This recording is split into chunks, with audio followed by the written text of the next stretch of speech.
আমরা হচ্ছি গৃহিণী, ঘরের জিনিসপত্র কেনার জন্য আমরা হচ্ছি এক্সপার্ট।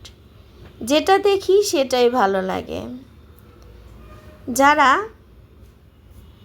একদম নিজেকে পরিপাটি করে ঘর সাজানোতে ওস্তাদ থাকে, তারাই জানে ঘরের জিনিসপত্রের প্রয়োজনীয়তা।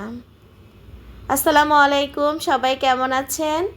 আশা করি আল্লাহর রহমতে সবাই ভালো আছেন। আমিও আপনাদের দোয়ায় ভালো আছি। আমরা মেয়েরা শপিং করতে অনেক পছন্দ করি, আর যারা একদম গৃহিণী তারা তো খুবই পছন্দ করে। এখানে সকাল থেকে শুরু করলাম। আগের দিনের ভাত ছিল, তাই ভাতগুলো নষ্ট করব না, এজন্য ভাত ভাজি করে ফেলেছি। ভাত ভাজি খেতে গরম গরম আমার কাছে অনেক ভালো লাগে, একদম ফ্রাইড রাইসের মতো লাগে। তাই আমি এখানে ছেলেদের জন্য আর নিজের জন্য অল্প পরিমাণে ভাত ভেজে নিয়েছি। এখন এখানে আমি খেয়ে নিচ্ছি। ভাত ভাজিটা অসাধারণ লাগে, সাথে যদি একটা ম্যাজিক মশলা দেওয়া হয় তাহলে তো কোনো কথাই নেই। তারপর আমি চলে গেলাম একটা চশমার দোকানে। এখানে আমার নিজের জন্য চশমা কিনবো, তাই চশমাতে তো পাওয়ার আছে।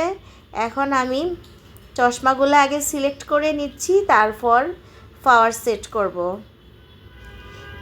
চশমার দোকানে আসলে একটু ভিডিও না করে পারলাম না। অনেক রকমের চশমা আছে, যার যেটা ভালো লাগে, সানগ্লাস থেকে শুরু করে সব কিছুই আছে এখানে, লেটেস্ট থেকে শুরু করে সব কিছু।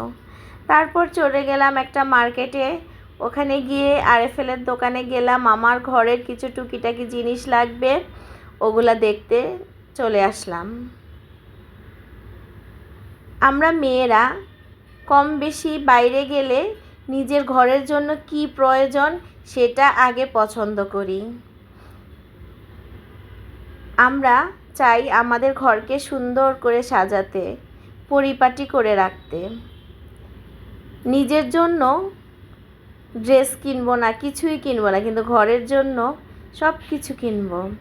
কি লাগবে আমার ঘরকে সুন্দর করে সাজাতে, কিভাবে আমার ঘরকে সাজাবো। এখন আমাদের যেই বয়সে আছি, এই বয়সে হচ্ছে শুধু ঘর সাজানোর। আর যারা অল্প বয়স আছে তারা নিজেকে সাজানোর চেষ্টা করে। আর আমরা এখন গৃহিণী হয়ে গেছি, এখন আমরা কি দিয়ে নিজের ঘর সাজাবো তাই নিয়ে খুব ব্যস্ত থাকি। কেমন হয়েছে শপিং ব্লগটা অবশ্যই আমাকে জানাবেন।